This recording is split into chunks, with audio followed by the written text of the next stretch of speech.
Listo, muchachos, vamos a empezar entonces para que nos alcance el tiempo. Vamos a hablar del sistema respiratorio y de las patologías del sistema respiratorio o las enfermedades del sistema respiratorio.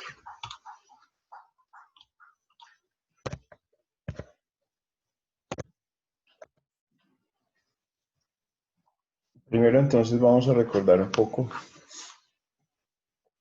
aparte de la definición del sistema respiratorio, vamos a decir que está formado por un conjunto de órganos que tienen como principal función llevar el oxígeno atmosférico hacia las células del organismo y eliminar del cuerpo el CO2 o el dióxido de carbono, producto del metabolismo celular. Y eso se hace a partir de dos mecanismos, uno que es la inspiración y otro que es la expiración. Entonces, en la inspiración nosotros recibimos el aire, el oxígeno lo llevamos hacia las células y a través de la expiración pues lo eliminamos. Eliminamos las sustancias de desecho que vienen a ser el CO2 o el dióxido de carbono. Esto ya lo conocíamos, ya no nos vamos a detener mucho acá. ¿Cuáles son los órganos que intervienen en ese proceso? Los órganos principales, pues obviamente desde arriba o desde afuera hacia adentro vamos a encontrar las cavidades nasales, la faringe, la laringe y la tráquea. A partir de ahí vamos a encontrar los bronquios que se desprenden de la tráquea, los pulmones, que son los órganos centrales del sistema respiratorio, que es el sitio donde se lleva a cabo ese intercambio gaseoso. La estructura principal de los pulmones, donde se lleva a cabo el intercambio gaseoso, pues son los alvéolos, que son esas estructuras que aparecen acá. En los alvéolos vamos a hacer el intercambio entre el oxígeno y el CO2 o dióxido de carbono.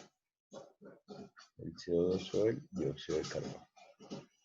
Entonces, es importante conocer tanto la estructura de nuestro aparato respiratorio como la unidad principal y funcional del aparato respiratorio, que en este caso vienen a ser los alvéolos. ¿Listo? Eso ya lo sabíamos y lo teníamos claro. Entonces, vamos a hablar o a enumerar las principales patologías. Una de las más importantes enfermedades que aparecen en el sistema respiratorio, pues, es la neumonía.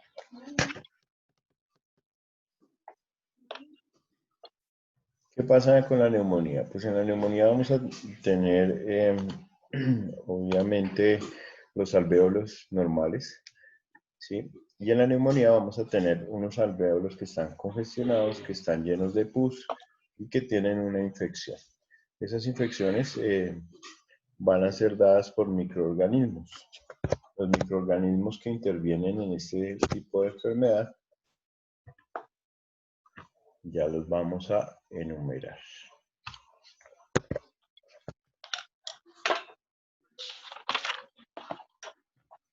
Entonces, es una enfermedad que consiste en una inflamación de esos espacios alveolares de los pulmones. Ellos se irritan, se inflaman y se llenan de líquido o de material infeccioso. Generalmente el material infeccioso, en la gran mayoría de los casos, es un material hecho espiógeno, o sea, es un material de pus que provoca que la respiración sea afectada, sea dolorosa o que se dificulte como tal. Si no se corrige, puede llegar a ser una enfermedad grave que puede llegar a ser mortal, especialmente entre personas de una avanzada edad o que también tengan problemas inmunológicos.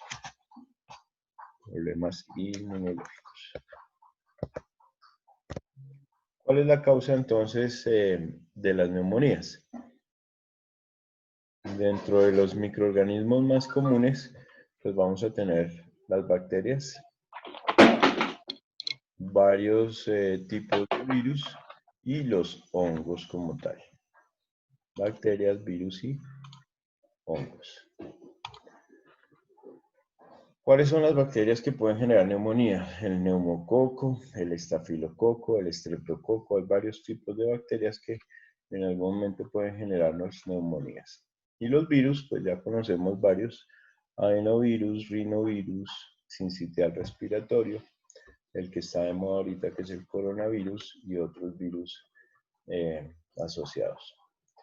Y en personas con problemas inmunológicos o con enfermedades que depriman el sistema de nuestra defensa, pues los hongos también pueden llegar a ser alguna enfermedad respiratoria.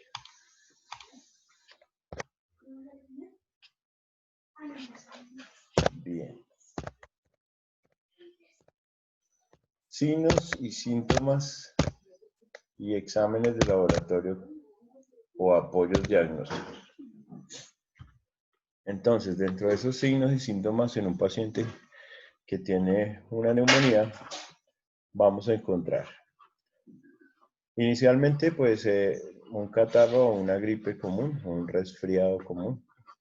Vamos a encontrar fiebre prolongada por más de 3 días, en particular muy elevada, una frecuencia respiratoria aumentada y un quejido en el pecho que puede ser similar al de un asmático. ¿Cómo se le llama la frecuencia respiratoria aumentada? ¿Quién me recuerda eso?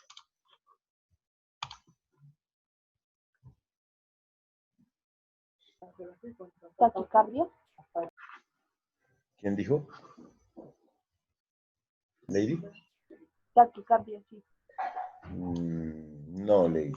Casi, pero no. La taquicardia es el aumento de la frecuencia cardíaca. Por eso se llama taquicardia del corazón. La Y en el hipoxia es cuando pulmón. está baja, ¿cierto? Dime.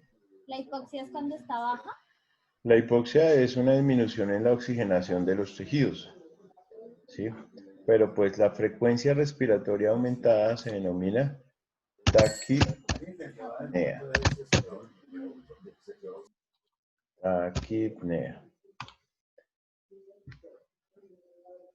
Entonces, taquicardia, aumento en la frecuencia de los latidos del corazón, y taquipnea, aumento en la frecuencia de las respiraciones. ¿Listo? ¿Cuánto es lo normal de las respiraciones en el adulto?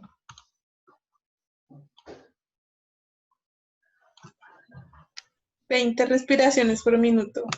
¿Segura? ¿Entre Sí. cuánto y cuánto? ¿Entre 12 y 20 o 18 y 20, algo así? Eso, gracias. Entre 12 y 20. Entre 12 y 20 se consideran respiraciones normales por minuto. Listo, entonces una taquipnea es por encima de 20 respiraciones por minuto. Ya tenemos ahí un signo o un síntoma relacionado.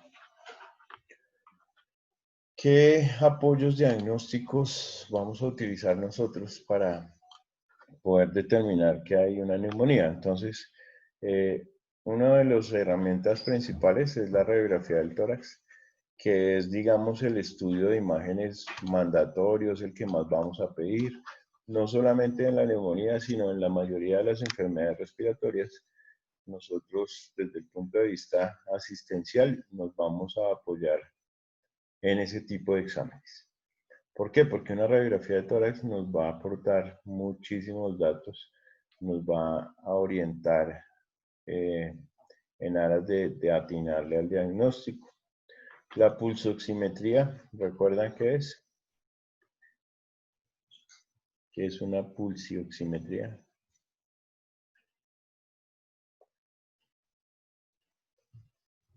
La oxigenación en la sangre, profe.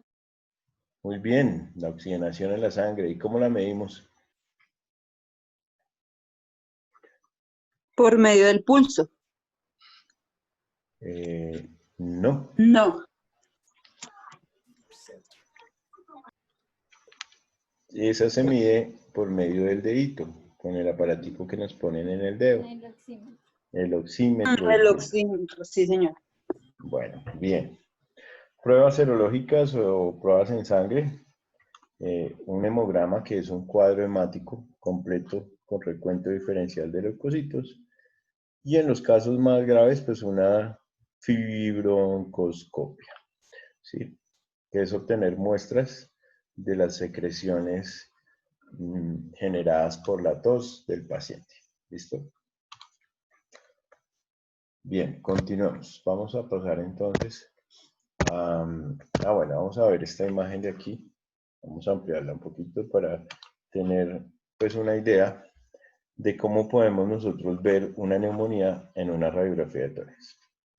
Fíjense que en esta radiografía, este costado, que es el lado derecho del paciente, es un pulmón que está lleno de aire. Todo lo que se ve representado en negro es aire. Entonces el aire dentro del pulmón se encuentra normal. Mientras que en el pulmón izquierdo tenemos que el pulmón está colapsado, todo esto está blanco donde debería ser negro, ¿sí? Entonces tenemos una neumonía basal del pulmón izquierdo. ¿Listo? Muchas veces cuando tenemos líquido acá también se ve blanco.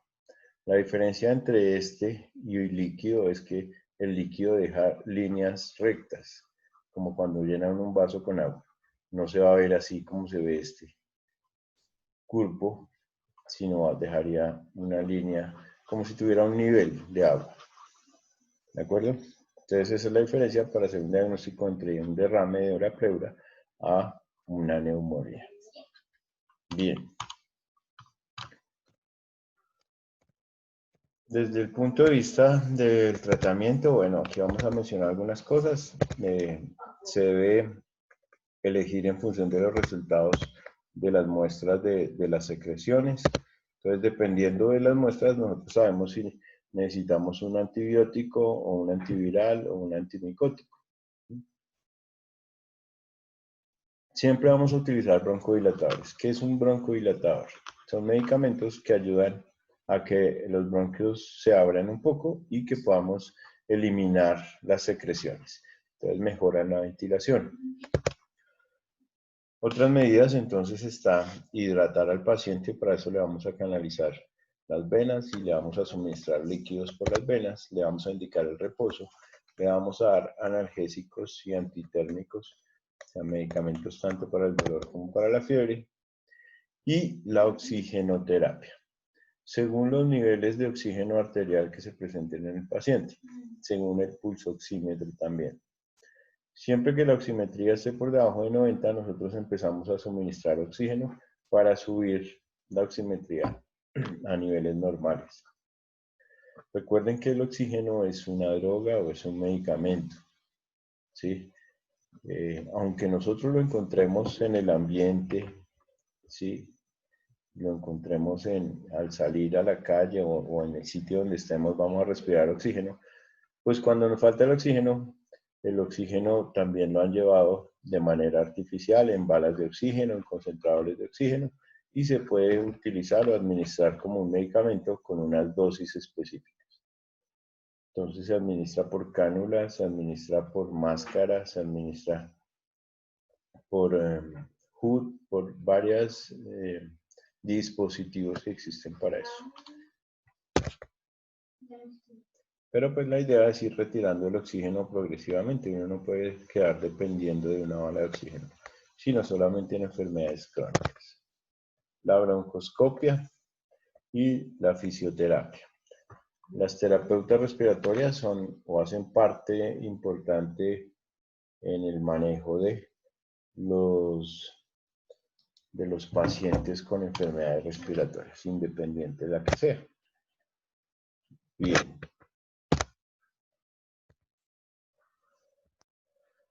Entonces, en la parte de enfermería, pues ellos van a decir que hay una neumonía que está relacionada con una obstrucción de las vías aéreas y su signo o síntoma principal es la dificultad respiratoria. Bien.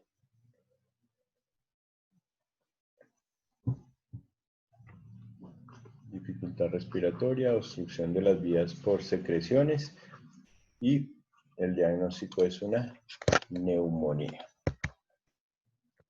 ¿Cuáles son los cuidados relacionados con la enfermería? Realizar aspiración de secreciones retenidas en los bronquios. Fomentar la ingesta de líquidos, ya que la hidratación hace que el moco se adelgace y que circule mejor, se pueda expectorar mucho más fácil. Estimular al paciente a que tosa para ayudar a eliminar las secreciones y utilizar la percusión de la pared torácica y el drenaje postural para movilizar las secreciones. ¿Qué significa eso último?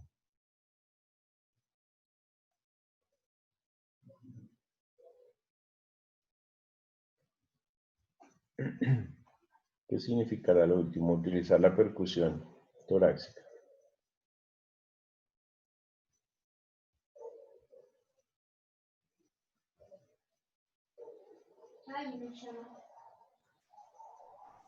Creo que pues ahí no es cuando escuchamos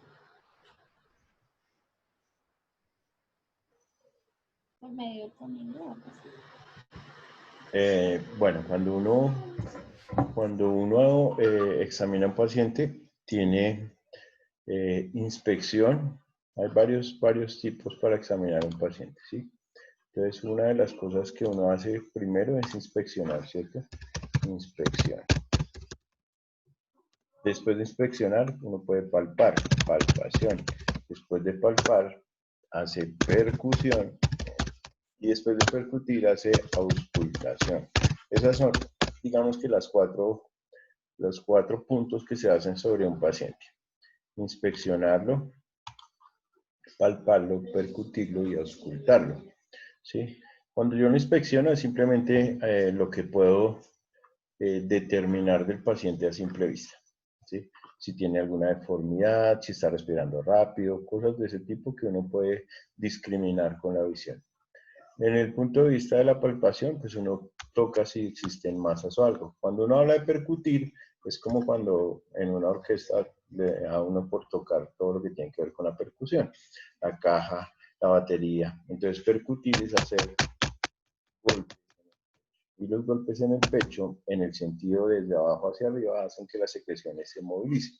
Eso es percutir, golpear al paciente, sobre todo en el pecho, para mejorar las secreciones. Y a lo que tú te refieres es a la auscultación. ¿Listo? Auscultar es escuchar con el estetoscopio o fonendoscopio. ¿Listo? ¿Listo? Emanuel. Ah, no, tú no eres Emanuel hoy. Bien, siguiente. Bronconeumonía. ¿Cuál es la diferencia entre la neumonía y la bronconeumonía?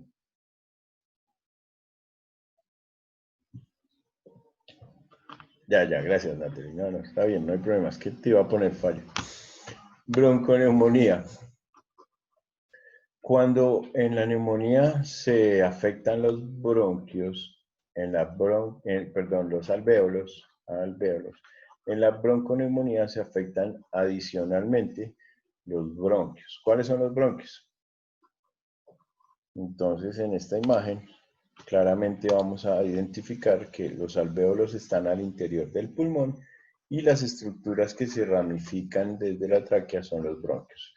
Entonces, no solamente hay un compromiso pulmonar, sino también hay un compromiso en las vías distales respiratorias. ¿Listo? A eso se le llama una bronconeumonía, cuando el compromiso es mucho más avanzado. Entonces es una infección de origen un poco violento y repentino que produce inflamación en los pulmones y en los bronquios. Eso genera trastornos respiratorios que, si no son tratados oportunamente, pueden conducir a la muerte. Fíjense que todas estas enfermedades tienen en común muchas cosas, ¿sí? Primero, que estamos hablando de vías respiratorias, estamos hablando de que si no se tratan de manera oportuna y adecuada, pues conducen a la muerte. Y son inflamaciones de las vías respiratorias. Miremos acá un pulmón que no está inflamado en relación a un bronquio que se encuentra libre de todo, ¿sí? Es un tubo por donde puede pasar perfectamente el aire. Mientras que en este hay una disminución del calibre de ese tubo, hay una inflamación y aparte tiene esto amarillo, viene a ser como una infección o secreciones. Entonces todo eso va complicando los cuadros respiratorios. Bien, causas. Contacto directo con la tos o el estornudo de un enfermo. Claro, las secreciones del paciente infectado pues se las transmite al que está sano. Los fumadores son más propensos a desarrollar bronconeumonía porque el humo debilita la producción de moco. Los tumores pulmonares ayudan a que se presente el padecimiento. Cuando tenemos un tumor, una masa en el pulmón, pues ella siempre va a ser generalmente van a ayudar a que se complique cualquier cosa a nivel pulmonar. Entonces, ¿por qué? Porque ellos van a evitar una buena ventilación o una buena circulación de aire hacia los pulmones. ¿Cuáles son las bacterias más comunes? Se las mencioné, les dije el neumococo, el estreptococo, el estafilococo. ¿Listo?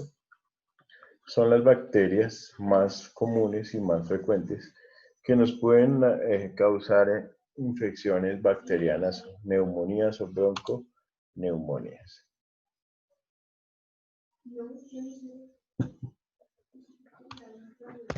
Siguiente.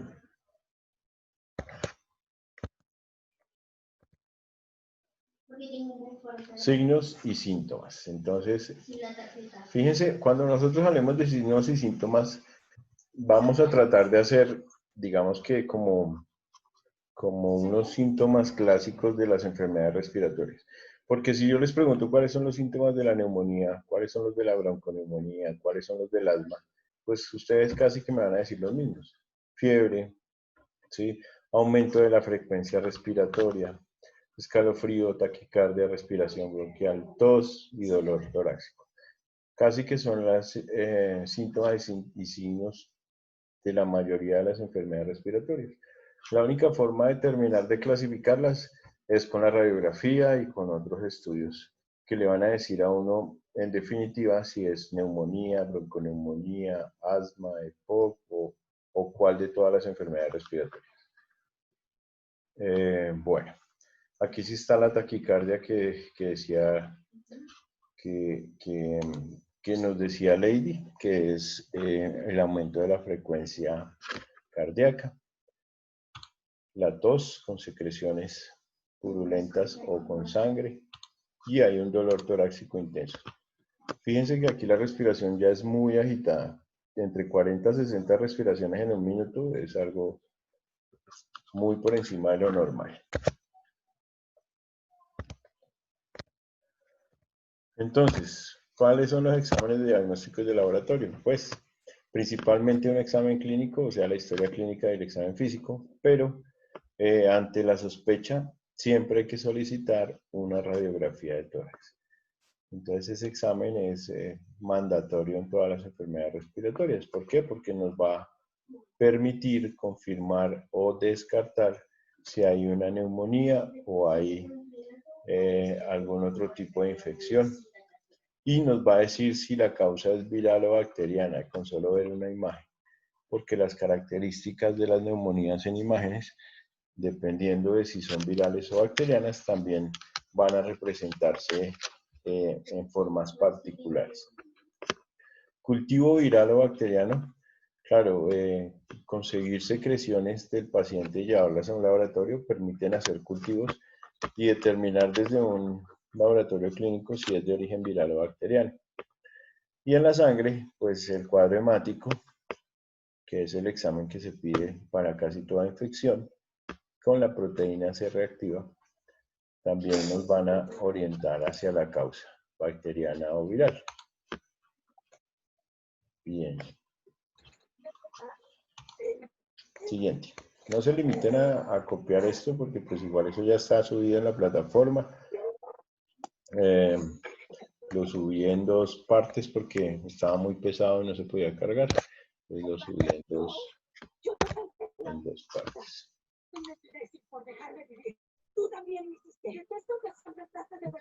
Un segundito, yo pongo aquí en silencio esto. Vivian, ¿me apagas el micrófono, por favor?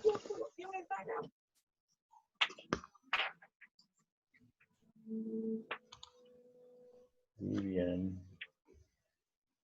Bueno, sigamos. El tratamiento médico alternativo o quirúrgico depende de la condición del paciente. Los medicamentos generalmente son endovenosos. La alimentación fraccionada, la administración de sueros por vías endovenosas para asegurar una buena hidratación, la oxigenoterapia que no puede faltar, las terapias de oxígeno, los antibióticos y los broncodilatadores.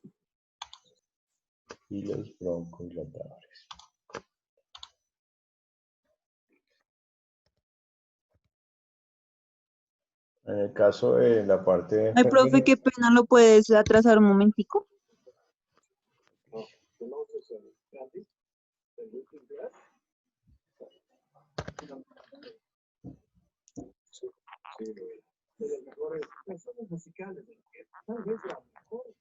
Gracias, profe, ya.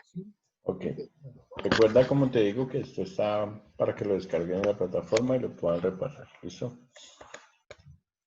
Para que no se cansen escribiendo, que no vean que yo no pienso en ustedes.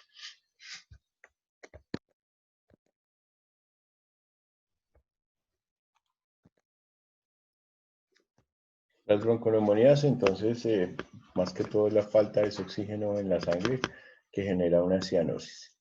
¿La cianosis es qué? ¿Qué es la cianosis? ¿Qué pasó, Claudia? Profe, cianosis no es cuando, digamos, las personas tienen los labios morados, así. Eso, muy bien, Natalie. La coloración morada o azulosa de las mucosas, sobre todo en labios, debajo de las uñas, ¿sí? Y en ciertas partes del cuerpo, en las partes más distales, en los pulpejos de los dedos. Es esa coloración azul o morada. Entonces, se puso morado o se quedó sin aire, ¿cierto? Eso es.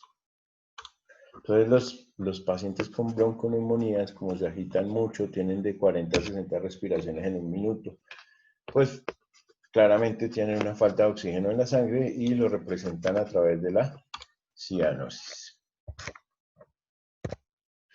En el caso, por ejemplo, acá, mira que lo representan con coloraciones azules en los dedos de los pies, de las manitos y en la boca. Bien, siguiente. Cuidados de enfermería. Realizar la oxigenoterapia. Realizar nebulizaciones. Sí saben qué son las nebulizaciones, ¿cierto? Las han visto. Bien.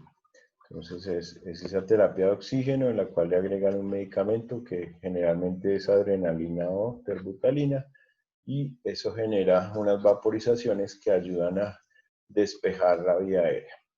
Fomentar la ingesta de líquidos porque habíamos dicho que la hidratación adelgazaba el tamaño de las secreciones y que servía como un expectorante eficaz. Administrar terapias de antibióticos y analgésicos según las indicaciones médicas. Abrigar al paciente brindándole calor para restaurar el flujo de sangre por vasoconstricción. ¿Listo? Bien.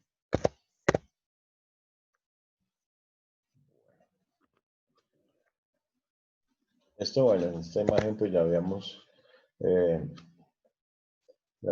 mostrado en la bronconeumonía lo que pasa con los bronquios estrechos. En el EPOC, este es el bronquio de un paciente sano con sus alvéolos sanos.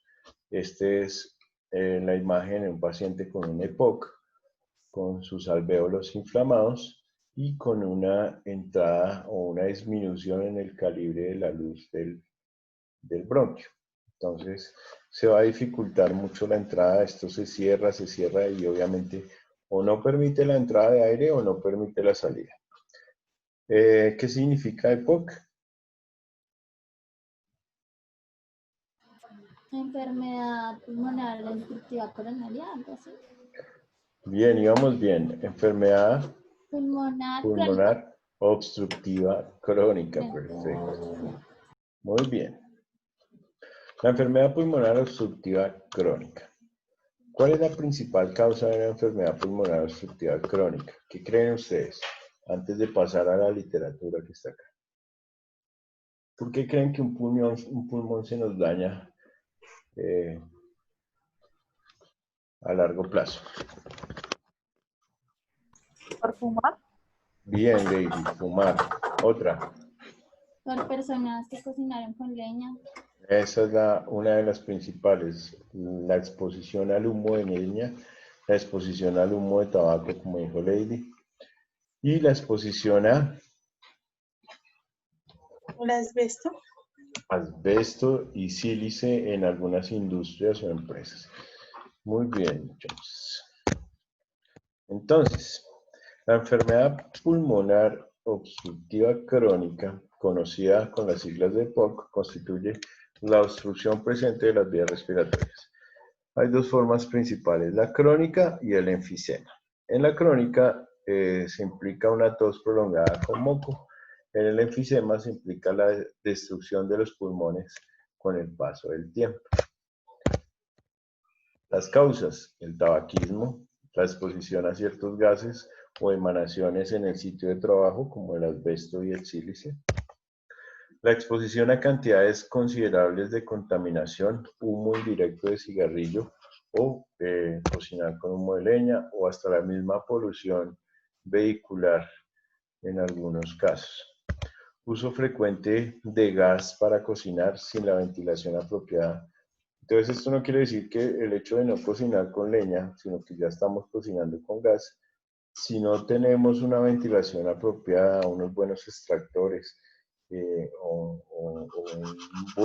una buena circulación del aire, también nos puede generar esos problemas de EPOC.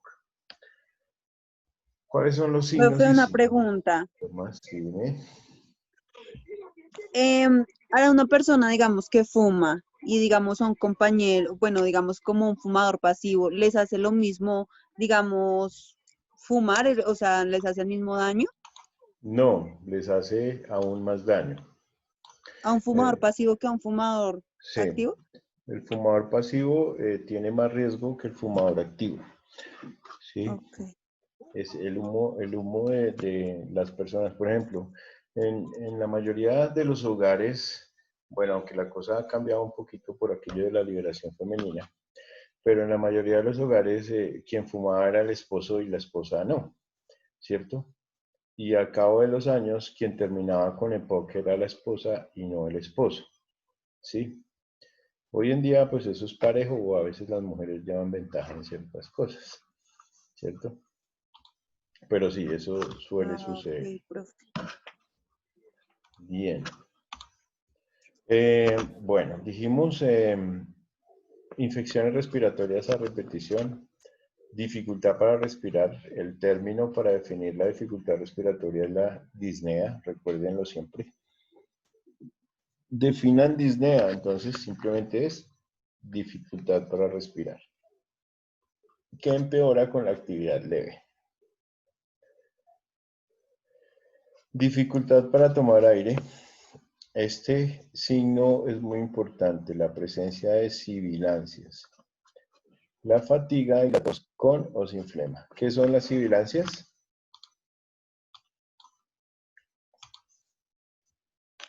No, es como cuando dicen que le suena el pecho y eso, que se escucha como de silbidos. Un silbido, exactamente. Sibilar es un silbido que se escucha cada que el paciente exhala su respiración. Entonces él exhala y allá se escucha siempre se escucha con él. Muchas veces no se necesita el fonendo y a veces a simple o a una distancia prudente se puede escuchar. Y con el fonendo pues claramente se escucha mucho mejor. La fatiga y la tos con o sin flemas. Bien. El diagnóstico y en los laboratorios, pues el usar el estetoscopio, el fonendo para auscultar los pulmones, pues puede servir. Sin embargo, algunas veces los pulmones se escuchan normales incluso cuando el EPOC está presente. Algunas veces los pacientes necesitan hacerse un examen de sangre llamado la gasometría arterial. Los gases arteriales son un examen de sangre que no se toma en las venas como la mayoría de los exámenes, sino que se toman directamente de sangre arterial, de una arteria, no de una vena. Y se lleva para medición de sus gasometrías, sus gases. Entonces nos mide el pH, nos mide la cantidad de oxígeno, la cantidad de dióxido de carbono en sangre. Las radiografías y tomografías computarizadas, pues también siempre van a ser exámenes diagnósticos de gran utilidad para el médico. Bien. Tratamientos. Este EPOC, resulta que este sí no tiene cura. Sin embargo, hay muchas medidas para prevenir o para tratar más bien de aliviar los síntomas e impedir que esa enfermedad empeore. Los medicamentos usados para tratar el EPOC, entonces van desde los inhaladores broncodilatadores, los inhaladores esteroides y algunas veces antiinflamatorios. ¿Conocen inhaladores broncodilatadores? ¿Alguien ha tenido asma o alguna enfermedad de ese tipo? El bromuro propio, creo que es uno. El bromuro de ipratropio es uno, sí. El salbutamol. Ese es el más común. Muy bien, el salbutamol. Y los esteroides inhalados, la beclometasona.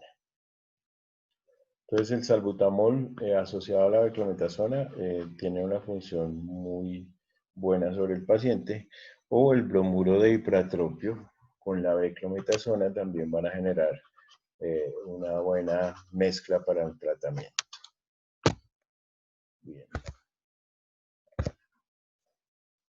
Signos y síntomas, pues el signo más importante siempre va a ser la presencia de la tos. Siempre la obstrucción de las vías aéreas va a ser la complicación más importante y el diagnóstico va a ser ese, una enfermedad pulmonar obstructiva crónica o EPOC. Bien. Cuidados de enfermería. Brindarle mucho líquido al paciente. Ya hemos dicho varias veces por qué los líquidos son importantes, porque las secreciones no se acumulan, el moco se humidifica, se hace mucho más fácil de transportar y se puede eliminar más fácil. Proporcionar antitusígenos o medicamentos para evitar la tos, administrar expectorantes y antihistamínicos, fomentar la ingesta de líquidos, ya que la hidratación adecuada adelgaza el moco y sirve como expectorante eficaz, ya lo habíamos dicho. Y administrar descongestivos nasales para destapar la nariz y la nariz congestionada. Vamos a hablar entonces, después del EPOC, del enfisema, que es la otra forma de presentación del EPOC.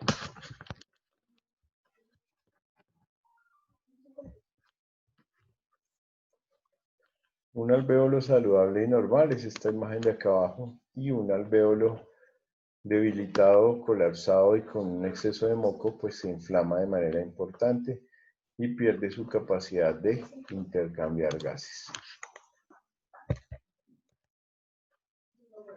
Entonces, en esta enfermedad se produce el agrandamiento de los alvéolos, aumentan su tamaño de forma permanente. Entonces, los daña de tal manera que se obstruyen y dificultan la función respiratoria de una manera importante.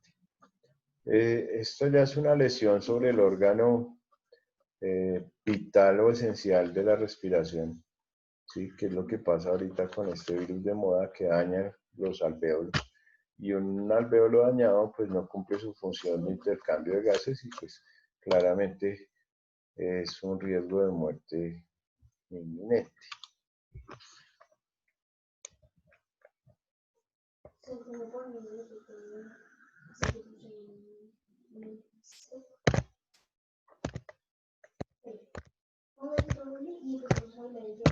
La causa más común, el cigarrillo.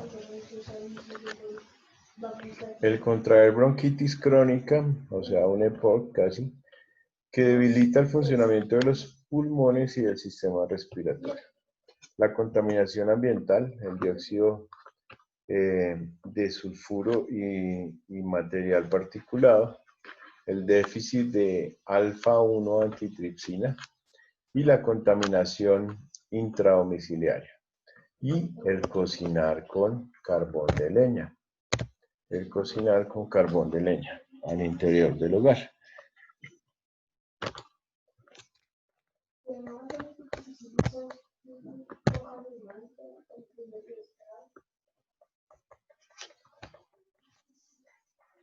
Signos y síntomas. Entonces, la dificultad respiratoria, siempre en la mayoría de las enfermedades respiratorias vamos a tener este signo y síntoma. ¿Cómo se llama la dificultad respiratoria? ¿Qué me dice? Disnea. Bien, gracias. La disnea, la taquipnea, la cianosis. Sí, aquí vamos, mejor dicho, a mencionar los términos importantes. Disnea, taquipnea, ¿sí? La cianosis, ¿sí? Y la tos crónica y persistente. Entonces, ¿cuáles son los signos y síntomas de un enfisema o de un EPOC? Disnea, taquipnea, cianosis y tos crónica. No tiene pierde, nadie va a perder el examen, porque los signos y síntomas son los mismos para todas las enfermedades. Entonces, aquí no hay mayor complicación. Los exámenes de laboratorio adivinen cuáles son, los mismos que para todas las enfermedades respiratorias. La radiografía de tórax, la tomografía axial computarizada TAC, las pruebas de laboratorio que incluyen un cuadro hemático, un PCR, las pruebas de funciones pulmonares. El tratamiento, entonces, dejar de fumar, o sea, evitar los factores de riesgo, utilizar los broncodilatadores, en este caso el salbutamol o el bromuro de platropio, los agentes anticolinérgicos, los beta agonistas y los glucocorticoides inhalados.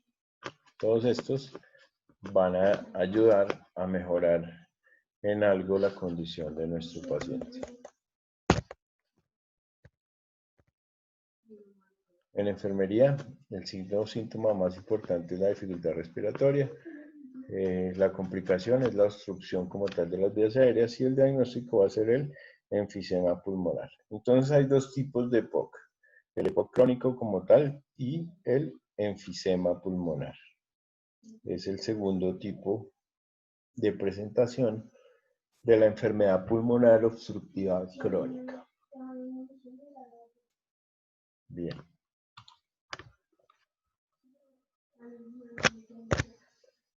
Siguiente.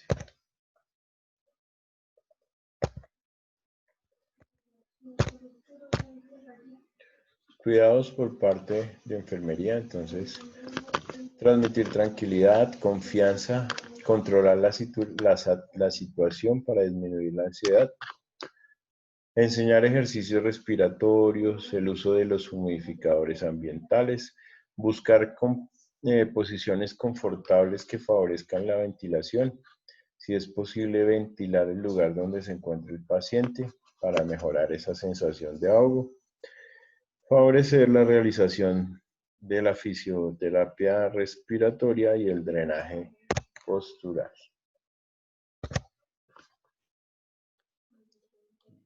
Drenaje postural. Entonces vamos a hablar ahora del asma, el asma bronquial. El asma es una condición muy parecida a la del EPOC, solo que esta sí es, digamos que con edades indiferentes a la edad adulta. El EPOC casi que es una enfermedad exclusiva de los adultos mayores. El asma se puede presentar a cualquier edad después de los 2 años. Antes de los 2 años no se considera un asma, se considera una bronquiolitis y una hiperreactividad bronquial. Después de los 2 años se llama asma bronquial. En un bronquio normal tenemos entonces la mucosa normal, con sus glándulas mucosas, su capa muscular, una entrada de aire perfecta hacia los pulmones y hacia la periferia. Y en el bronquio con asma, pues tenemos un casi colapso de este conducto, casi que se colapsa, está cerrado, está inflamado, tiene la capa muscular cerrada y aparte hay presencia de secreciones o de moco en la luz del bronquio. O sea que es una enfermedad que también es muy compleja, por lo mismo que presenta esa sensación de dificultad respiratoria. Bien. Entonces, el asma bronquial es una enfermedad en la que se inflaman los bronquios en forma recurrente o continua, lo que produce una obstrucción de los tubos bronquiales. Estos tubos bronquiales pues son los encargados de conducir el aire hacia adentro o hacia afuera. Afecta de 3 al 7% de la población adulta, pero es mucho más frecuente en las edades infantiles. ¿Alguien tiene familiares asmáticos? Sí, señor, y yo también sufro de eso. Eso. Entonces, por lo mismo, pues uno generalmente, una de las causas está relacionada con el factor hereditario. Dicen que es la causa más común, que tengan familiares con algún tipo de alergias, rinitis, dermatitis o la misma asma, para que ese componente atópico familiar se vea representado en la persona que la padece. ¿Listo? Causas extrínsecas, quiere decir que se inicia en la infancia con antecedentes familiares positivos para alergias, lo que les acaba de mencionar. Y otras manifestaciones alérgicas inducidas por agentes alergenos como el polen, la lana, el polvo, el humo de cigarrillo, el pelo de los animales, contaminación atmosférica, materias irritantes, en fin. Entonces una persona con asma cuando tiene una crisis, al tener contacto con el alergeno, pues se complica, se cierra un poco. Y el asma puede llegar a ser tan grave que esas personas a veces no pueden hacer ejercicio, no pueden correr, no pueden reír, no pueden llorar porque les da crisis de asma. Y las intrínsecas, que son las idiopáticas. ¿Qué significa idiopático? ¿Quién me puede decir? ¿A qué les suena eso? Idiopático. Bueno, lo idiopático es lo que se desconoce su causa. Entonces yo tengo un asma idiopático, entonces no sabemos qué es lo que lo ocasiona. ¿Listo? Idiopático. Por lo general comienza en mayores de 35 años, sin antecedentes, personas ni familiares, personales ni familiares. O sea, una persona que toda su vida ha sido normal, que nunca ha tenido un cuadro de asma, y después de los 35 años le dieron crisis o le dio una crisis de asma. Entonces se inicia por estímulos no inmunológicos representados por microbios, hongos, tos, trastornos psíquicos, estrés, etc. No sabemos qué le está generando ese ataque de asma. ¿Cuál es el tratamiento o los mejores medicamentos para el asma? Divian, ¿tú qué tomas para eso? Pues cuando me hace como la crisis, me toca son con los inhaladores y sí cuidarme mucho, pues digamos del tema del frío, también sufro de rinitis, entonces también pues esas alergias me quedan fatales. Bueno, bien. Hay un medicamento en el mercado que se llama el Montelukast. ¿Listo? Es uno de los mejores medicamentos que se han inventado para el tratamiento del asma alérgico, el Montelukast. Yo no soy el dueño del laboratorio, ¿no? No le estoy haciendo propaganda, pero sí lo puedo recomendar. Es un muy buen medicamento para el manejo del asma. ¿Listo? Ok, profe. Montelucas. Bien, siguiente.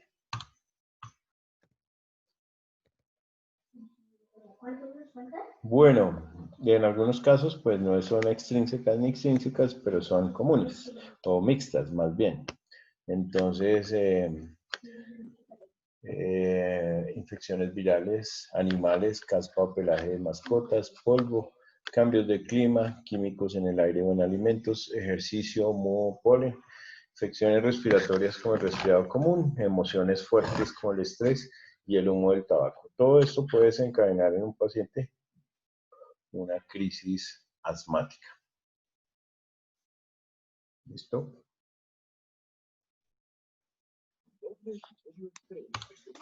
Bien.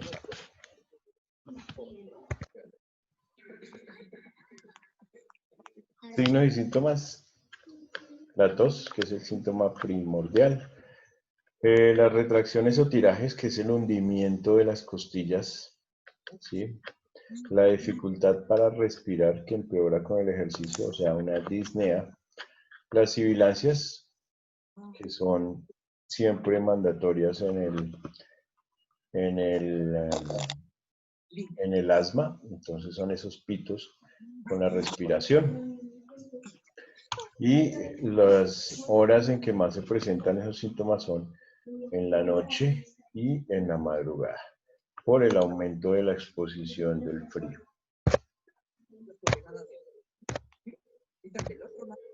¿Ya están cansados?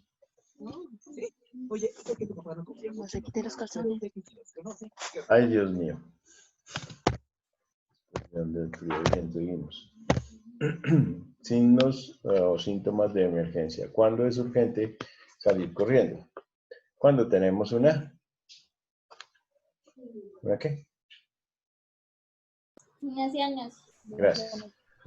Cuando tenemos una disminución en la lucidez mental, o sea que la persona empieza a actuar de una manera anormal o a desvariar, ¿sí? ¿Por qué pasa eso? Porque no hay un suficiente aporte de oxígeno al cerebro. Como somnolencia intensa, confusión durante un ataque de asma. La disnea, la dificultad respiratoria extrema y el pulso rápido. Y el diagnóstico se hace con los gases arteriales, con exámenes de sangre, con la radiografía de tórax que no puede faltar, con las pruebas de función pulmonar y con las mediciones de flujo máximo. ¿Cómo se hacen las mediciones de flujo máximo? Hay un examen para eso, que de pronto algunos de ustedes le han hecho para entrar a algún trabajo. Se llama la espirometría. ¿Les han hecho una espirometría? No, a ninguno. Bueno, la espirometría se hace con un aparatico en un computador, que es como una especie de tubito donde lo ponen a soplar. Y el terapeuta le dice, tome harto aire, sosténgalo, sople, sople, bótelo todo, y después de que lo ha botado todo, le pide que siga botando lo que ya no tiene. Y eso le marca una curva en una gráfica. Y le dice cuál es el volumen inspiratorio, cuál es el volumen expiratorio, cuál es el volumen de esfuerzo.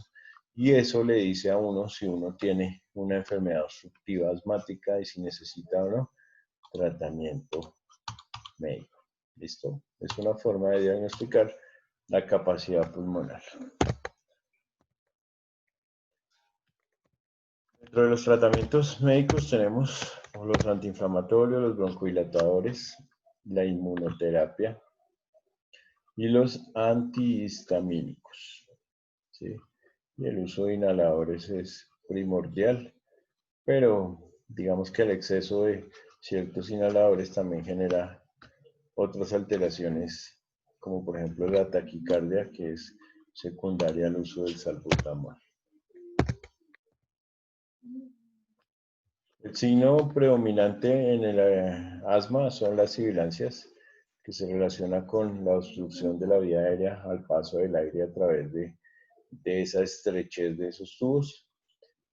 Y el diagnóstico es un asma bronquial. Cuidados de enfermería. Ubicar al paciente en una posición Fowler. Yo creo que ustedes ya vieron eso. Fowler, semifowler, Trendelenburg, decúbito lateral, decúbito abdominal, decúbito prono, supino y demás, ¿cierto? ¿Cierto? ¿Cierto? Bien. Entonces, esta posición Fowler es una de las posiciones ideales para un paciente con un problema asmático, realizar aspiración de secreciones retenidas en los bronquios, brindar ambiente descontaminado y libre de humo, utilizar el inhalador de acuerdo a las indicaciones médicas, usar antibióticos, antihistamínicos y corticosteroides y el uso de los broncodilatadores. En los hospitales en urgencias hay unas salas que se llaman las salas ERA, que son salas de enfermedades respiratorias agudas, y ahí es donde se manejan las micronebulizaciones, nebulizaciones, terapias respiratorias, y donde se maneja la mayoría de estos casos, las terapias de rescate. Listo. Vamos a pasar entonces a otra condición médica que se llama el trauma de tórax. El trauma de tórax, como su nombre lo indica, es un golpe directo sobre nuestra caja torácica. Puede ser de varias, o puede tener varias características.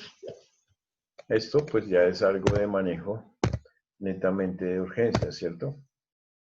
Una lesión grave del tórax, bien sea por golpes contusos.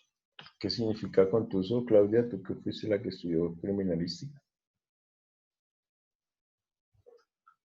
Una contusión es un golpe con un objeto contuso. O sea, un objeto contuso, ¿cierto? Sí, como por ejemplo un bate, ¿sí? Como por ejemplo un bate, exactamente.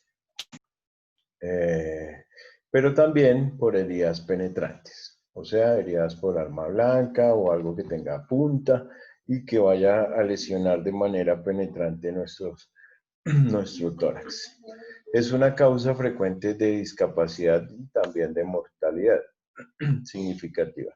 La principal causa de muerte después de un trauma físico en el cráneo o en la médula, ¿sí? La primera causa de muerte en un accidente son los traumas craneoencefálicos y de la columna, y después de eso vienen los traumas de tórax. Entonces, muy comunes en los accidentes de tránsito, en las caídas y accidentes laborales, heridas por armas blancas o armas de fuego, y accidentes deportivos también. Tenemos fracturas de costillas que se hunden hacia el pulmón, o fracturas de clavícula que hacen lesiones pulmonares. Todas estas cosas necesitan de un manejo importante. A nivel de las costillas, nosotros tenemos los nervios intercostales que son muy sensibles al dolor. Entonces, puede que una persona con un golpe en la reja costal o en sus costillas no tenga una fractura, ni siquiera una fisura, pero un golpe a ese nivel es muy incapacitante. Y mientras se recupera de una simple inflamación, pues no puede dormir, no puede toser, no puede comer, no puede reír y no puede hacer muchas cosas porque el dolor lo incapacita. Si tuviéramos una fisura o una fractura, tampoco podemos inmovilizarlo porque no podemos poner un yeso alrededor del tórax, porque eso limitaría la función de expansión y retracción del pulmón. Entonces solamente se pone un vendaje compresivo, pero que permita la expansión de la caja torácica y deje, o permita más bien la entrada y la salida de aire.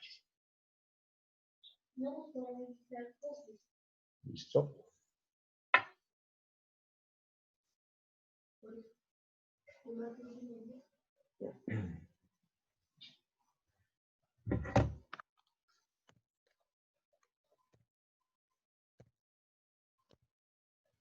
Signos y síntomas. Disnea, cianosis, taquipnea. Ahora sí estamos utilizando términos y palabras solitas, que ya ustedes conocen, ¿cierto? Disnea, cianosis, taquipnea, aumento del esfuerzo respiratorio, fiebre, tos. Sudoración caliente. ¿Cómo le llaman la sudoración?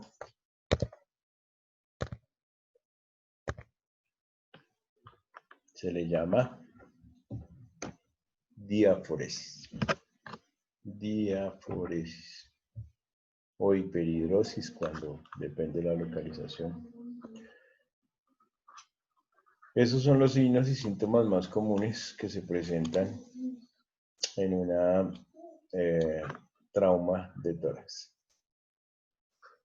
Trauma penetrante o cerrado sin signos vitales en un lugar de trauma. O sea, cuando nosotros llegamos o acudimos a un accidente y encontramos que el paciente tiene una herida penetrante o cerrada, pero no hay signos vitales, o sea, pues nada que hacer. Lesión cerrada sin signos vitales, nada que hacer. O cuando el paciente no responde a los tratamientos sometidos, o serán sometidos más bien a procedimientos quirúrgicos o a manejos por cirugía. ¿Cuáles son los tipos de traumatismos que encontramos? El traumatismo directo, pues que es un golpe directo, como su nombre lo indica. ¿Sí? El trauma por compresión, que puede ser un trauma por aplastamiento, que le pase un carro por encima, por ejemplo. Trauma por desaceleración. ¿Cuál es el trauma por desaceleración? ¿Quién me dice? ¿Cómo puede ser ese trauma por desaceleración?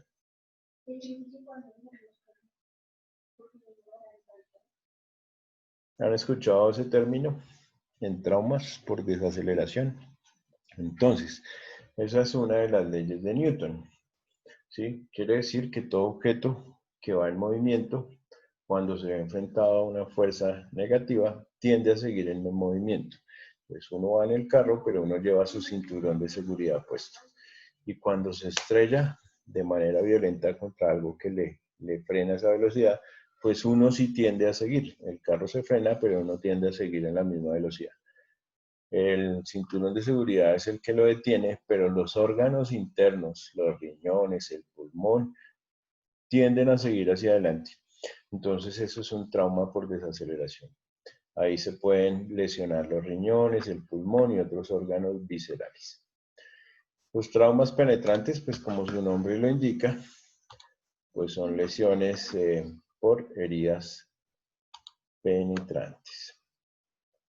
En el lugar del accidente hay que compresión de la caja torácica, sedación para manejo del dolor y en el área de urgencias hay que realizar una fijación neumática inicial. Quiere decir que después de tener un diagnóstico le podemos colocar al paciente un tubo de tórax, entubarlo endobronquialmente, hacerle una intubación, ventilarlo mecánicamente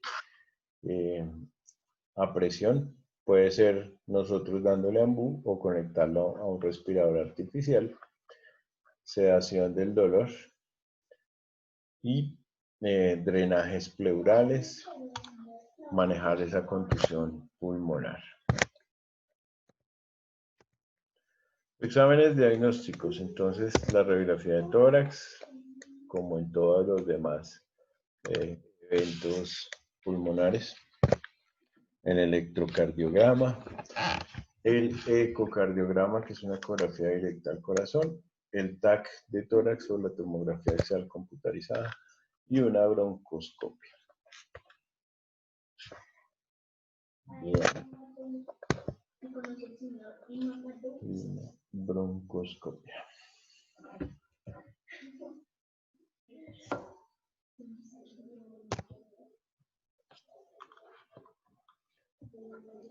Entonces, diagnóstico de enfermería, el aumento del trabajo respiratorio, la ausencia de respiración en el sitio de la herida. Diagnóstico médico, trauma de tórax. El trauma de tórax puede ser cerrado o puede ser abierto.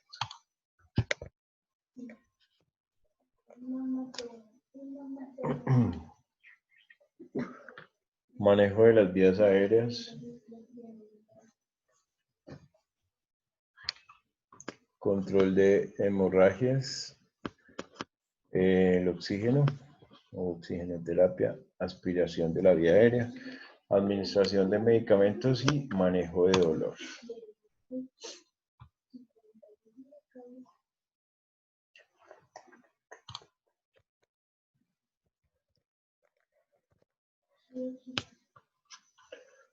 Bueno, Cuando hablamos de derrames pleurales, queremos decir que hay líquido libre en la cavidad pleural. Entonces vamos primero a tener claro que el pulmón es una estructura y la pleura es una bolsa que lo recubre. Cuando hablamos de derrame pleural, quiere decir que este líquido no se encuentra en el pulmón, sino que se encuentra en la cavidad pleural, en la bolsa que recubre el pulmón. Pero al irse llenando esa bolsa, pues nos va colapsando nuestro pulmón, que no va a poder expandirse de manera normal al llenarse de aire. Eso se denomina derrames pleurales.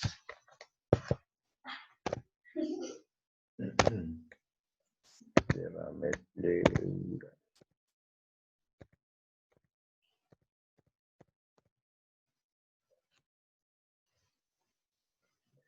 Entonces, como les acabé de explicar, es esto, una acumulación de líquido en las capas de tejido que recubren los pulmones. Esas capas de tejido que recubren el pulmón se denominan la pleura. Existen dos tipos, derrame pleural transudativo y derrame exudativo. Los síntomas: dolor en el pecho, tos, fiebre, dificultad para respirar y respiración rápida. Prácticamente los mismos síntomas de las demás enfermedades respiratorias. ¿Cuál es la diferencia entre los dos? Entre el exudativo y el transudativo. Bien. Dentro de las células que nosotros tenemos, existe un espacio entre ellas, y ese espacio extracelular está lleno de líquido. Ese aumento de ese líquido extracelular se llama transudativo, ¿sí? Y el exudativo es cuando, por ejemplo, a causa de una enfermedad cardíaca, que se aumenta el tamaño del corazón, que se hace que se aumenten los líquidos en el cuerpo, entonces nos da una inflamación en las piernas, en los párpados, pues nos congestiona también las pleuras. Esas son las exudativas. ¿Listo? ¿Qué exámenes diagnósticos vamos a tomar para eso? El TAC, la radiografía de tórax, analizar ese líquido pleural para saber si es un líquido diferente a líquidos extracelulares, puede ser pus, puede ser cualquier otro tipo de sustancia. Toracentesis es hacer una punción directa a la pleura y sacar ese líquido. Y la ecografía del tórax y del corazón, porque el corazón, digamos que es uno de los órganos que tiene mucho que ver con ese derrame pleural cuando se inflama y cuando se aumenta de tamaño. Tratamientos: medicaciones químicas, o sea, quimioterapias, radiaciones o radioterapias, la cirugía, en este caso sería la toracentesis, y poner medicamentos para prevenir la reacumulación de líquido luego de haber drenado. Una vez que sabemos qué fue lo que causó el derrame y digamos que saquemos el líquido que estaba de más, tenemos que darle un manejo médico para que no se vuelva a reactivar o vuelva o continúe más bien llenándose la pleura de líquido. Los signos y síntomas, pues lo mismo, el dolor en el pecho.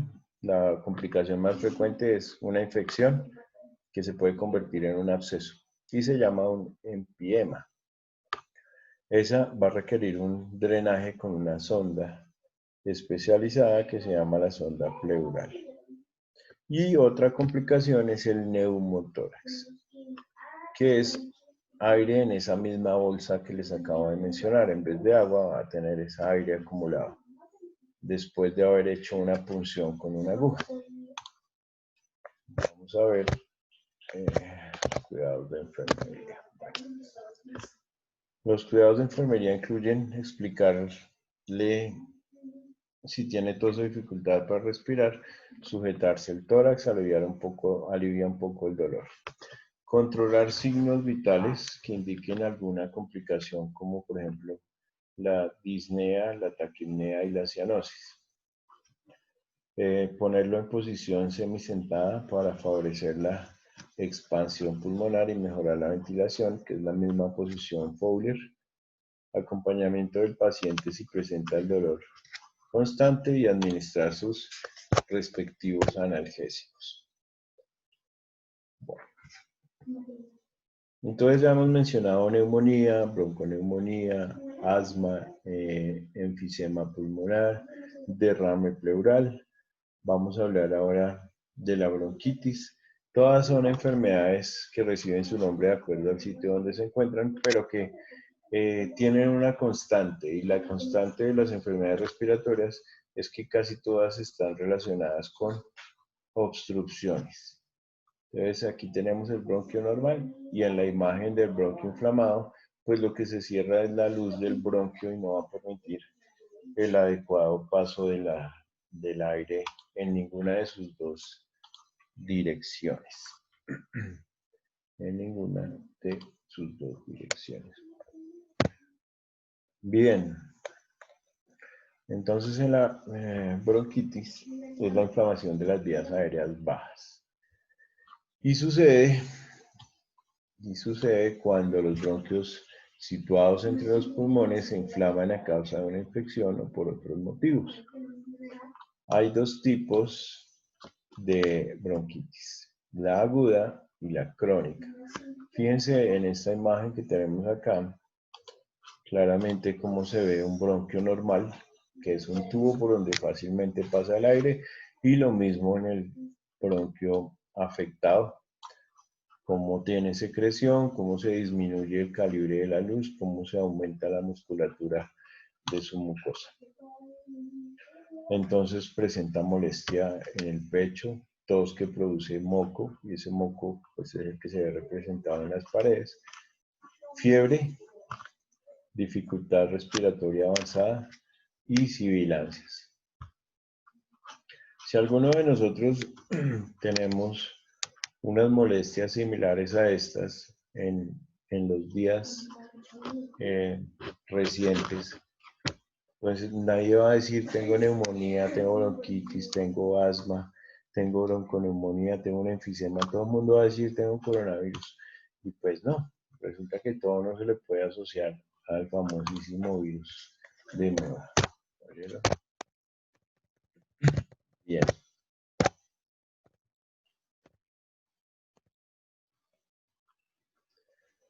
Como siempre, la radiografía de tórax. Mejor dicho, cuando les pregunte cuáles son las pruebas diagnósticas para una enfermedad respiratoria y el que no me coloque primero que la radiografía de tórax ya va a perder. ¿Listo? Y la oximetría de pulso para ayudar y determinar la cantidad de oxígeno en la sangre. Tan sencillo como poner el dedo en el aparatico que nos mide la oximetría y la radiografía de tórax que nos va a decir de una vez si está obstruido o no un pulmón. Tratamiento, el mismo de siempre. Mucho líquido, inhaladores, reposo, tomar ácido acetilsalicílico, bueno, aquí ya hay algo nuevo, porque el ácido acetilsalicílico, y fíjense que lo están recomendando mucho en el tratamiento hasta de coronavirus, ¿no? Ya han escuchado, ¿no? La aspirina diaria. Porque evita la agregación de las plaquetas y nos evita las cascadas de coagulación. Bien. Diagnóstico de enfermería.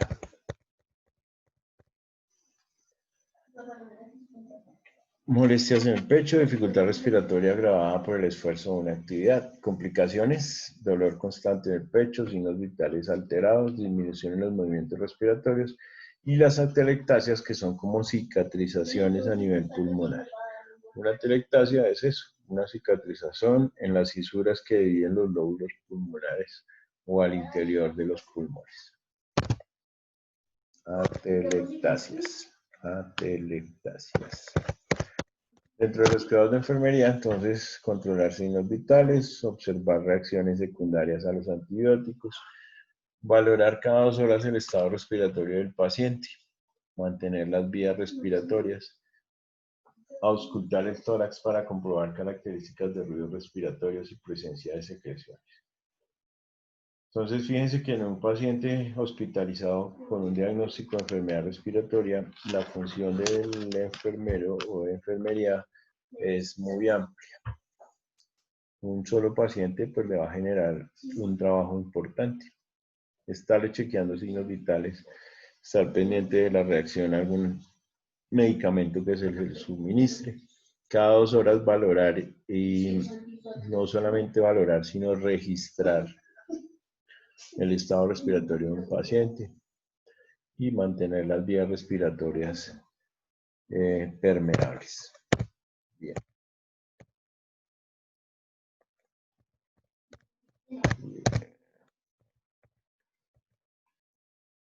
Vamos a hablar del neumotórax. Ya casi terminamos. Creo que esta es una de las últimas o penúltimas patologías que vamos a ver. ¿Qué significa un neumotórax? Entonces, acá claramente dice que es la presencia de aire o de otro gas en la cavidad pleural, no en el pulmón. ¿Sí? No nos vamos a confundir porque ya sabemos que los pulmones están llenos de aire. No, el aire va a estar fuera del pulmón, en esa bolsita que estaba llena de agua en el derrame pleural. Aquí no va a estar llena de agua, sino va a estar llena de aire o de otro gas. Repercute en la función respiratoria porque nos colapsa el pulmón. Entonces, aquí claramente en la imagen, nosotros podemos evidenciar un pulmón normal, ¿sí? Al cual le ingresa el aire y él se expande de manera normal. Este pulmón de acá está colapsado. ¿Por qué? Porque resulta que este paciente le hicieron una herida con arma blanca, ¿sí? Lo chuzaron, como decimos nosotros. Entonces, al chuzarlo, le perforaron la pleura. No el pulmón de repente, sino la pleura, que es la bolsa que recubre el pulmón. Entonces, esa pleura se empezó a llenar y a llenar de agua, de aire que viene del sitio de la herida, ¿sí? Cuando este pulmón le entra aire por la vía respiratoria, no se puede expandir más allá porque esto ya está ocupado de aire y hace una presión negativa. Entonces, él no va a poder expandirse de manera normal. A eso se le llama un neumotórax a tensión. Entonces quiere decir que el pulmón se colapsó porque su pleura o la capa que lo recubre o la bolsa que lo recubre está llena de aire y necesitamos drenarla. ¿Cómo se drena ese aire? Pues le pasan un tubo por ahí mismo con una trampa de aire, que es un frasquito que tiene agua y unas mangueritas, para que la presión negativa salga y ese aire se empiece a salir y este pulmón vuelva a funcionar de manera normal. Entonces, no sé si alguien haya tenido en alguna ocasión algún familiar que le hayan hecho un procedimiento similar y le hayan pasado un tubo al tórax. Y ese tubo de tórax lo que hace es descomprimir y mejorar el pulmón. Una vez eso se corrige, se cicatriza, se sella la herida, se quita el tubo y le dan unos incentivos respiratorios para que le haga unas terapias y vuelve a ser un paciente completamente normal. El problema es cuando no se corrige a tiempo, cuando no se le pone cuidado, cuando uno no insiste en que el paciente tiene algo. Entonces, esto lo lleva a la muerte por un colapso pulmonar.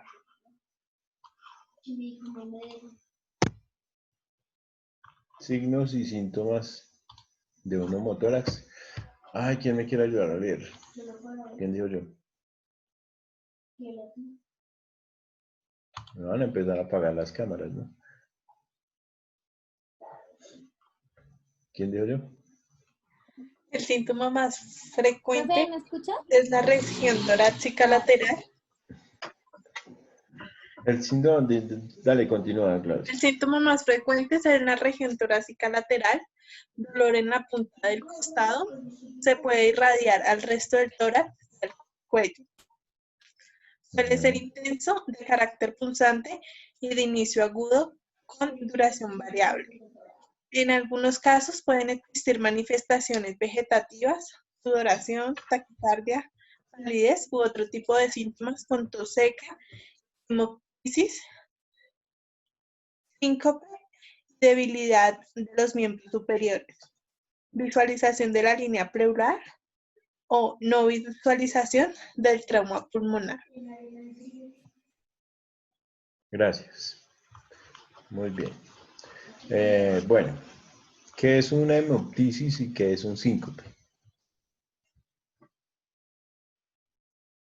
porque pues a veces hay términos que llegan nuevos y algunos pues no los conocemos, entonces hay que empezar a manejar nuestro lenguaje técnico. ¿Qué puede ser entonces una hemoptisis? ¿A qué les suena eso? Algo con sangre. Dime. Profe, pues eso tiene que ver Algo con con la sangre, sangre. ¿no? Algo con sangre, bien. ¿Pero qué? ¿Qué es un paciente tísico? Tísico, tisis o tísico. ¿Nadie sabe qué es un paciente tísico? El que tose todo el tiempo. Una persona que tose y tose y tose y tose se le dice que es un paciente tísico. Entonces una Tos hemoptisis con sangre. es una tos con sangre. ¿Listo? Hemoptisis, tos con sangre. Síncope, ¿qué es un síncope? Es como mareos y Bien, no sé, es algo frío, es como varias cosas. una pérdida del conocimiento como tal. Es la ausencia de oxígeno en el cerebro que hace que se desmayen. Pero el desmayo como tal se conoce como una lipotimia, que es cuando se desmayan pero por causas diferentes a la falta de oxígeno, que es el caso de las hipoglicemias y otras condiciones. El síncope sí es porque el flujo de sangre no llega de manera suficiente al cerebro y nos desplomamos. ¿Listo? Bien. Causas. En función de las causas, pues la mayoría de los neumotórax son traumáticos. Entonces, siempre que hay un golpe en el tórax, sea cerrado o abierto, pues tenemos que pensar en un neumotórax. Una causa iatrogénica. ¿Qué es una iatrogenia? Ni idea, eso suena feo, ¿cierto? Suena raro. Iatrogenia quiere decir que es una condición producto de un acto médico. Por ejemplo, yo necesito ponerle una inyección al paciente en el hombro y resulta que el paciente se me movió y se me fue la aguja contra el pulmón. Eso es una iatrogenia. Es como un accidente que se genera o algo que es como una complicación de un procedimiento, más bien. ¿Sí? No, que es que yo le estoy colocando al paciente unas inyecciones en la espalda para el dolor de manera subcutánea, pero se me levantó mucho la aguja y entonces no se fue subcutánea, sino directo. Entonces le generé un neumotórax. ¿Ya? Eso es una iatrogenia. Una iatrogenia es cuando a su merced le hacen una cirugía abdominal y resulta que el médico le dejó una compresa por dentro. ¿Sí? Esos son iatrogenias. Son como complicaciones relacionadas con un acto médico. ¿Listo? ¿Quedó claro el concepto? Que es que el médico tenía que amputarle la pierna derecha, pero le amputó fue la izquierda. Grave. Pero es una iatrogenia. Listo. Otra causa, neumotoras espontáneos también pueden ocurrir. Que el paciente esté bien y de un momento a otro le dé un neumotórax. No es muy común, pero puede pasar. Y cuando una persona ya tiene una enfermedad pulmonar de base, como el EPOC, el enfisema, la bronquitis, y le da un neumotórax espontáneo, ese también es un neumotórax espontáneo, pero ya es secundario a una enfermedad de base. El primario es secundario a un paciente normal. Bien. Siguiente. Diagnóstico de enfermería. Ahora sí, ¿quién más quiere leer? ¿Quién dijo yo? Ahora sí nadie, no sé si está muy largo. Diagnóstico de Ay, ¿me síntomas. escuchas? Ay, Claudia, ¿cómo te fue? Dale, Natalia, dale, porque es que Claudia también se No, cansa. profe, ya. Bueno, mentiras. Entonces, signos y síntomas, ¿ahí me escuchan bien? Perfecto. Dolor en la punta de costado, se puede irradiar al resto del tórax y al cuello. Suele ser intenso, de carácter punzante y de inicio agudo, con duración variable, tos seca, debilidad en los miembros superiores, Las complicaciones es el desplazamiento del mediastino al lado contralateral, interfiriendo con la ventilación, dificultando el retorno venoso y disminuyendo el gasto cardíaco. Los cuidados de enfermería es la explicación del procedimiento a realizar, la monitorización y vigilancia, preparación del material, anestesia y... ¿qué es eso, profe? El pleurevac es la trampa de agua que te colocan para drenarte el aire. Entonces la botellita esa que te ponen en el piso, que tiene las mangueritas que te van a conectar al pulmón. Okay. Vigilando y extremando las medidas de asepsia, la fijación y sujeción, sujeción y vigilancia del drenaje, el registro de datos y el diagnóstico de signos. Exactamente, muy bien. Gracias. Por último, vamos a hablar de la asfixia mecánica. La asfixia o ahogo pues, se presenta cuando algún individuo no puede respirar debido a que un alimento, un juguete o algún objeto de manera accidental le esté obstruyendo la garganta o la tráquea o las vías respiratorias altas. Es más de infantes que de adultos, aunque también a los adultos les puede pasar con adultos de manera accidental cuando están alimentándose, ¿verdad? Entonces, puede pasar, muchas veces nos ha pasado a algunos que nos tratamos como de atragantar, así se llama atragantamiento o asfixia por cuerpo extraño.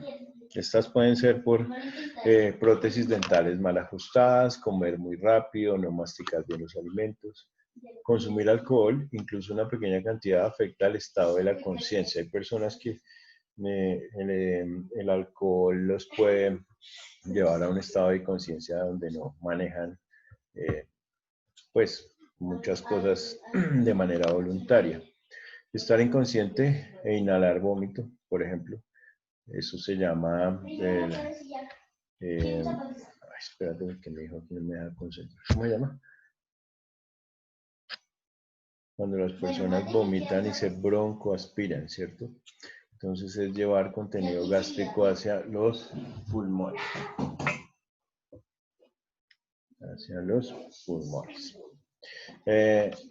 Inhalar o atragantarse con objetos pequeños, eso más de los niños, por eso algunos juguetes dicen para mayores de 3 años, mayores de 5 años, y especifican por el tamaño y el riesgo de este tipo de accidentes. Lesiones en la cabeza, secuelas de un accidente cerebrovascular con dificultades para deglutir, inflamación de las amígdalas o tumores del cuello, en fin. El tratamiento, bueno, aquí dentro de los síntomas de la asfixia, pues tenemos labios y uñas morados, incapacidad para respirar o para hablar, falta de lucidez mental. ¿Qué hacemos nosotros? Una maniobra que se llama la maniobra de Heimlich. En la maniobra de Heimlich, lo que nos dice la literatura es que nos tenemos que ubicar detrás de la persona, tenemos que abordarla y abrazarla, colocar un puño en la parte entre el ombligo del paciente y el esternón, no sobre el hueso, sino en la boca del estómago como tal. Y la presión se debe hacer hacia adentro y hacia arriba, ¿sí? Varias veces tratando de que el aire que tenemos en el estómago lo podamos llevar hacia arriba y forme una presión negativa que pueda eliminar el cuerpo extraño. En los niños infantes se hace idéntico, es similar o es la misma maniobra, mientras que en los menores de 1 año tenemos que adoptar esta posición. Colocarlo boca abajo, con una mano sostenerle pues el mentón, la barbilla y el abdomen, y con la otra hacerle percusión sobre la espalda. Y cuando estamos, digamos que solos, y se nos presenta una emergencia de estas, pues tenemos que buscar una superficie como una silla donde nosotros nos podamos hacer ese tipo de maniobra mecánicamente ayudados de algún objeto pues que nos ayude con ese propósito. ¿Listo? Bueno, aquí vamos a parar un momentico la presentación. Bien. No sé, espérate a ver si estuviera aquí en internet. Un segundito.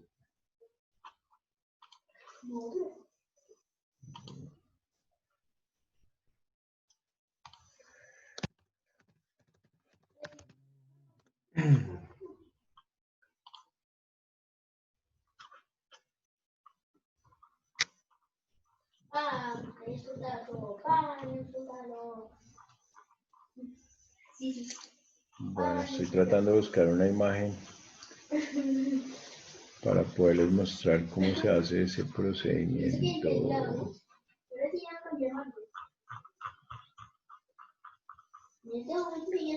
Bueno, lo busco por este lado.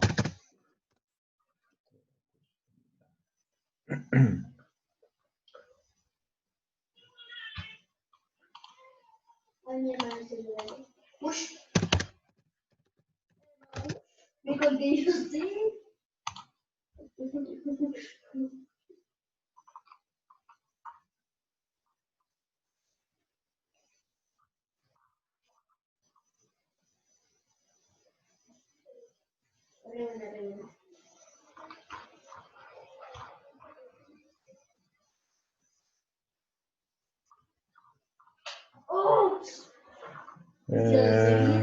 Bueno,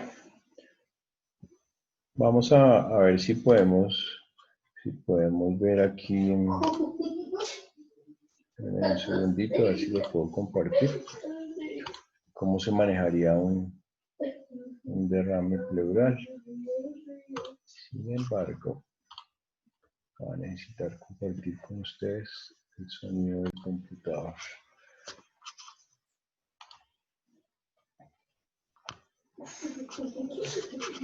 Bueno, este video lo encontré aquí, pero pues no sé qué tan completo esté. Vamos a ver si nos explica bien lo del derrame pleural o de los drenajes pleurales. Eso incluiría. Estudiantes, en esta oportunidad le vamos a mostrar el manejo del drenaje pleural. El drenaje pleural ha evolucionado en el tiempo en favor del paciente y a su vez la seguridad de nosotros al manejar este sistema de drenaje. Antiguamente utilizábamos un sistema de drenaje en donde se utilizaban botellas, como ustedes pueden ver, que son de vidrio, con un sistema de mangueras en donde teníamos que, según la función del drenaje, ir nosotros aunando o sumando circuitos.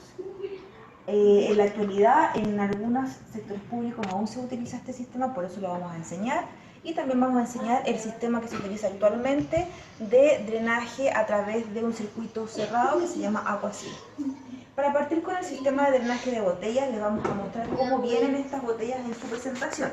Como ustedes pueden ver acá, viene en un sistema sellado, estéril, en donde su personal tiene que abrir cada campo para ustedes poder utilizarlo.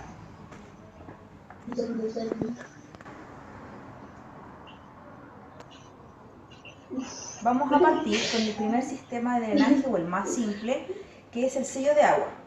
La presentación va a venir en un campo estéril. Ustedes siempre deben mantener la esterilidad del circuito. Recuerden lavar bien sus manos e instalar guantes estériles. Esta es la primera botella que uno utiliza con sello de agua. ¿A qué se refiere esto? En donde debemos ejercer mediante presión el vacío para así evitar que ingrese aire a la cavidad pleural, logrando el objetivo, que en este caso sería drenar algún tipo de contenido o aire. Ustedes van a mantener siempre la esterilidad, por lo tanto su ayudante va a suministrar agua bidestilada dentro de la botella de drenaje, logrando el sello de agua, que serían en este caso menos 2 centímetros de agua.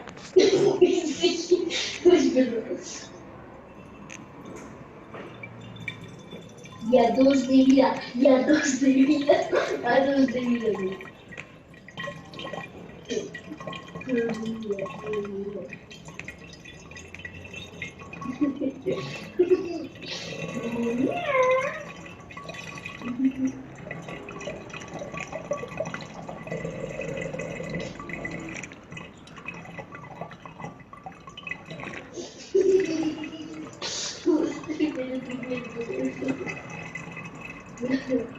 Luego que su ayudante logró los 2 centímetros de agua, manteniendo siempre el sistema externo.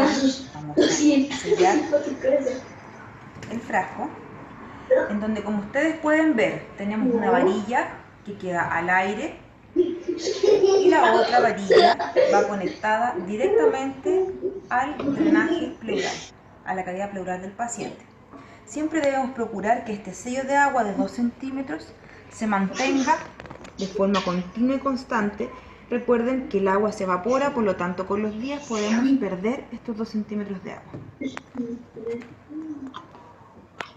Estudiantes, existe un segundo sistema de drenado en donde, si bien es cierto, debemos mantener de forma constante el sello de agua, por este mismo motivo se creó un segundo frasco, que ustedes pueden ver acá, que es el frasco recolector.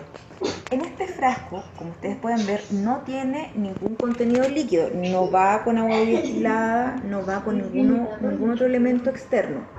¿Cuál es la idea de este segundo frasco? Es, primero, mantener la fidelidad del sello de agua, los 2 centímetros de agua, y que no se mezcle con otro contenido drenado, por ejemplo sangre o un empiema, y a su vez poder tener una medición a través de este segundo frasco un poco más fidedigna de la cantidad del contenido que está drenando, insisto, ya sea sangre o sea algún otro contenido. ¿Cómo es este circuito? El segundo frasco, o en este caso el frasco recolector, va conectado de forma directa al paciente. Pensemos que en esta zona, en esta punta, va la conexión directa al paciente. El contenido cae en este primer frasco. ¿Cómo evitamos que ingrese aire al paciente? Siempre manteniendo nuestro sello de agua. Esta recolección de contenido va a ser siempre a través de la caída libre, sin ejercer presión externa, solamente a través del drenado por caída a este frasco. Recuerden mantener siempre su segundo frasco de sello de agua a menos 2 centímetros de agua destilada. Estimados alumnos, ahora vamos a mostrar el sistema de drenado, en donde contamos con 3 botellas de drenaje. Esto se debe principalmente a que necesitamos de una red de aspiración central que ejerza fuerza para poder eliminar el contenido que está en la cavidad pleural del paciente, ya sea por la cantidad de contenido que tiene su cavidad pleural o por la densidad que pueda tener este contenido en el paciente.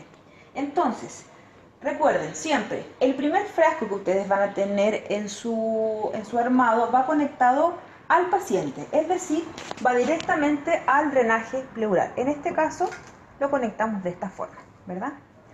Recuerden que esto debe ir siempre fijo, rotulado, y evaluar el sitio de fijación del drenaje. En este caso está in situ sin mayores complicaciones.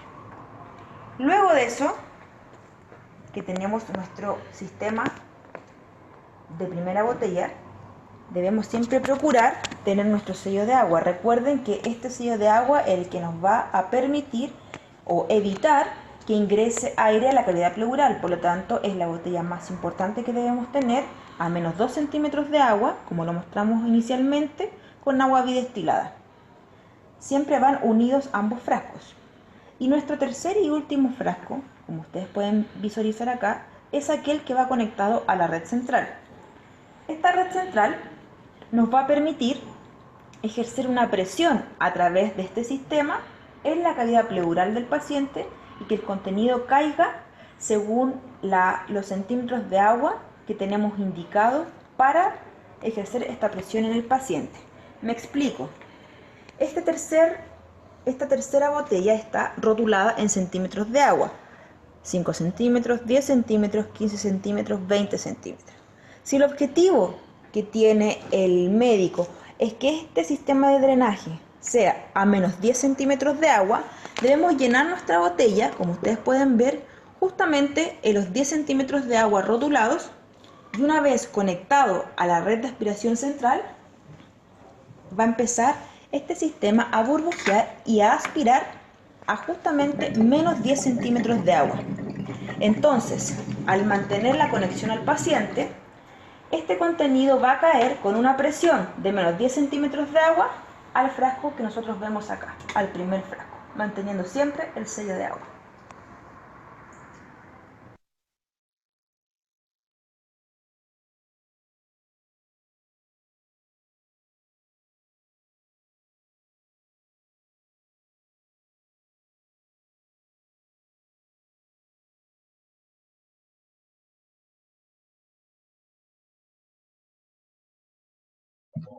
Profe, ¿tienes el micrófono apagado? Gracias, Klaus, qué pena.